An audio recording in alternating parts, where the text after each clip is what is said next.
It's not a game, it's a rich thing.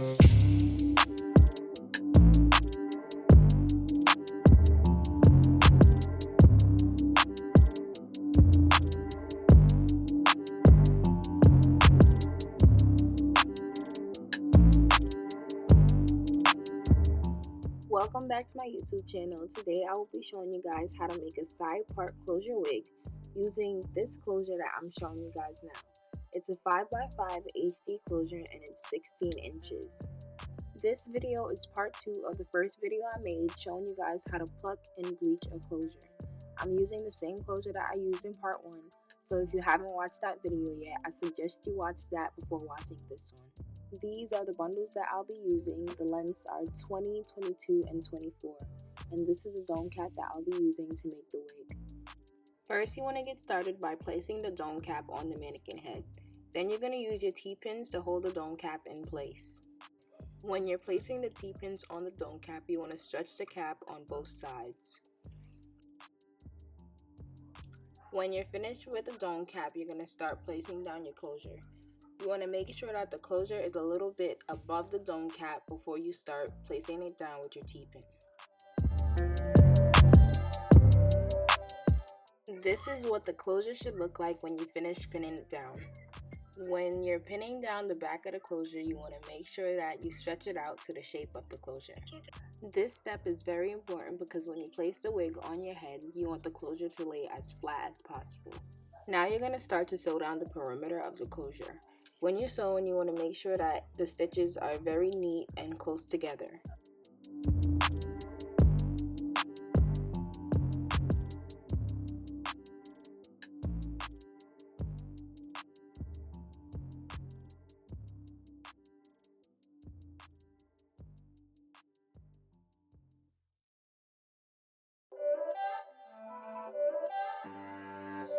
It's not a game, it's a rich thing.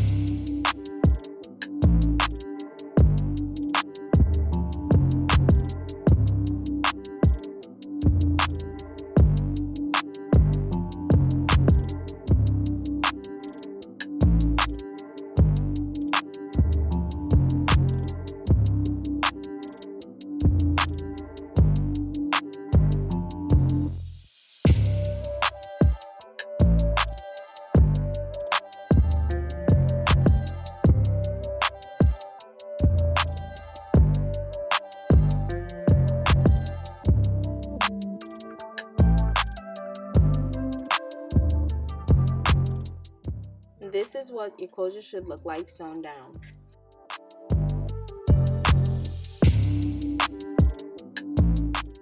Now we're going to get started with sewing down the bundles. You want to take the longest length bundle and pull it apart.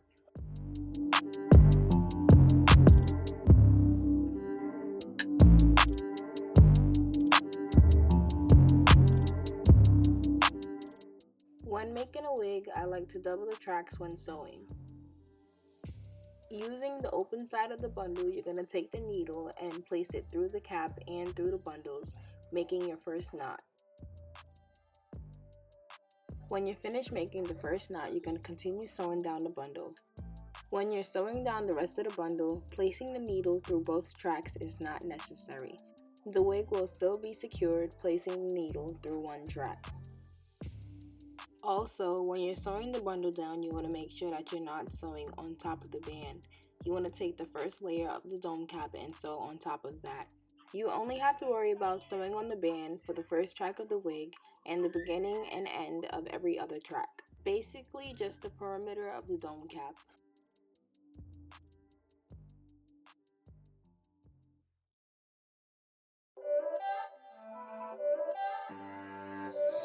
It's not a game, it's a rich thing.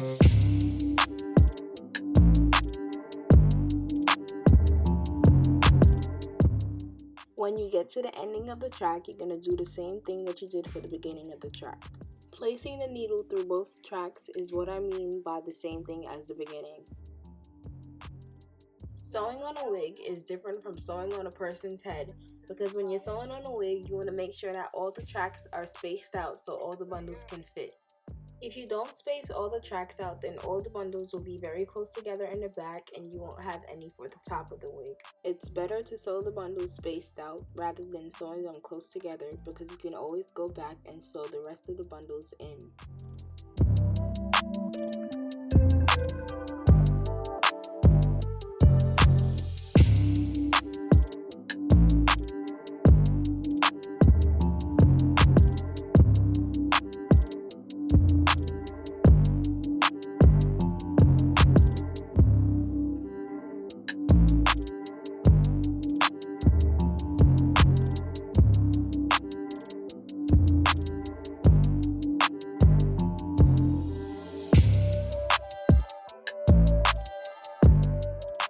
When you come upon a track that ends in the middle of the wig, you're going to end it just as if you're ending the track on the perimeter of the dome cap. And start it off the same way too.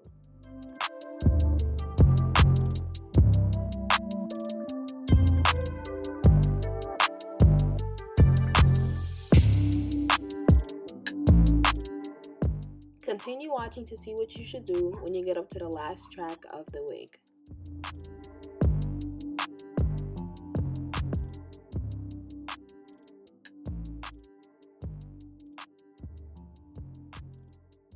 Because I'm making a side part wig, I made sure that most of the bundles went on the side where most of the hair should be.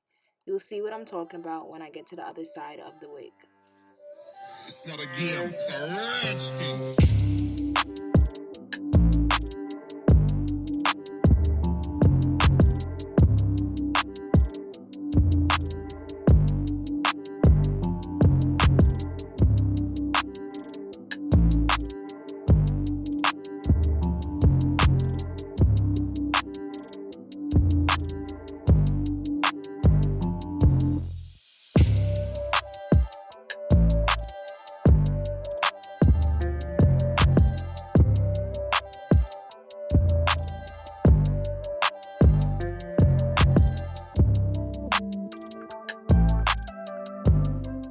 As you can see, there is more space for hair on the right side of the wig where most of the hair belongs.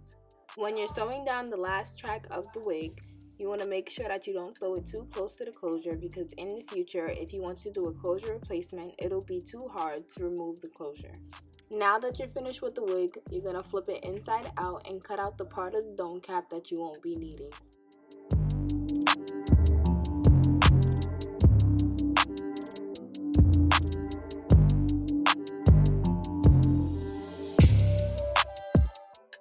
Now I'm going to begin with the styling process of the wig.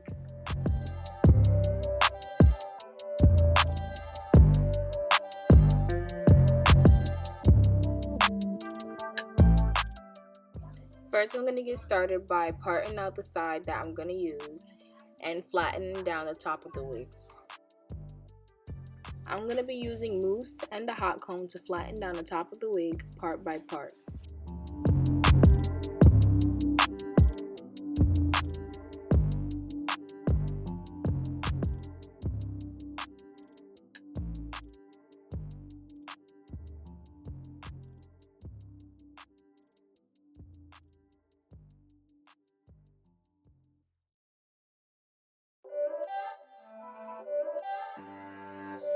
It's not a game, it's a rich thing.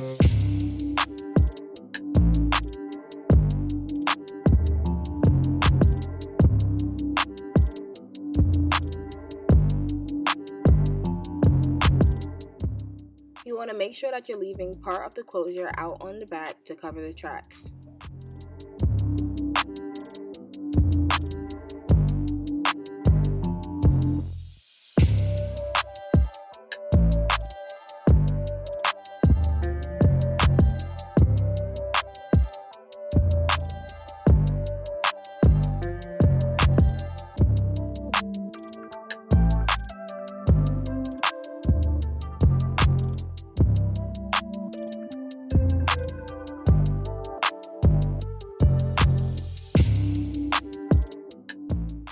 For this wig, I'll be styling it in big wand curls layered.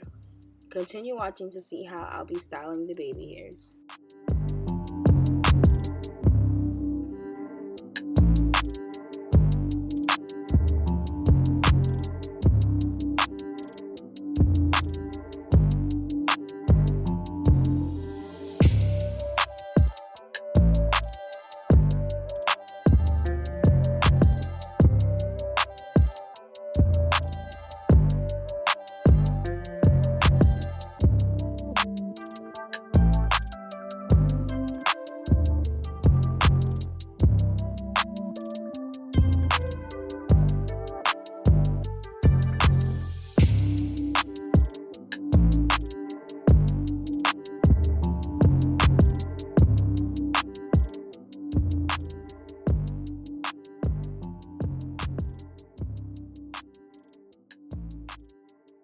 This is what the wig looks like after I've pin curled it.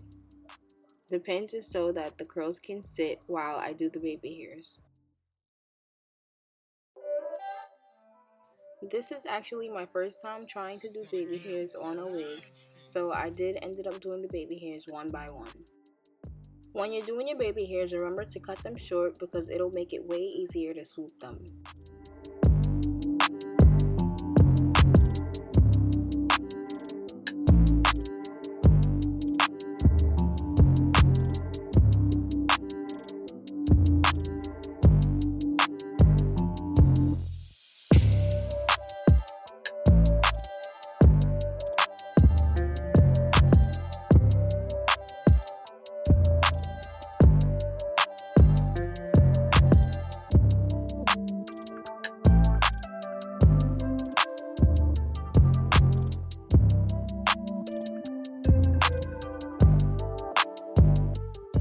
I really don't know how to explain how to do the baby hairs, but because you're doing it on a wig, you won't have to worry about any lace lifting or any of that, so it should be easier for you to style them.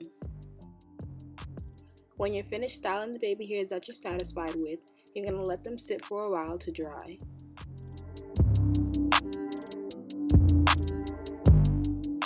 My baby hairs aren't completely dried, but I did begin the styling process by hot combing the hairline of the closure.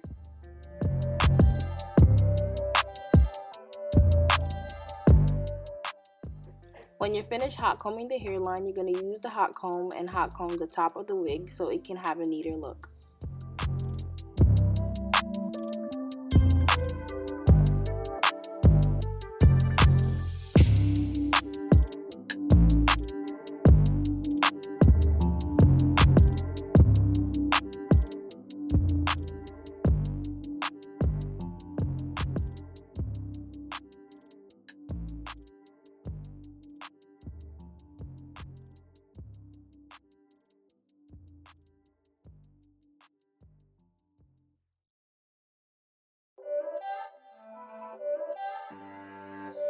It's not a game, it's a rich thing.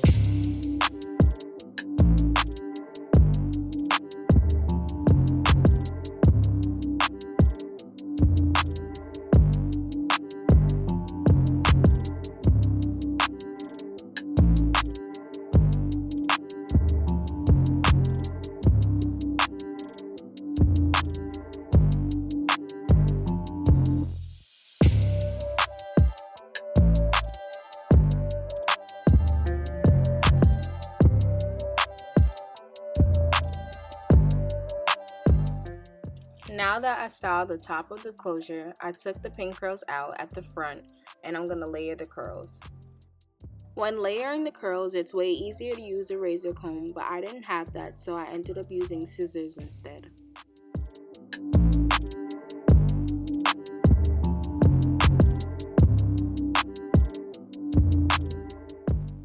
When you're finished layering the wig how you want it, you're going to pin it back up and let it sit a little bit with the curls you just made. This is the finishing look of the side part wig. Continue watching to see what it looks like when the curls are dropped.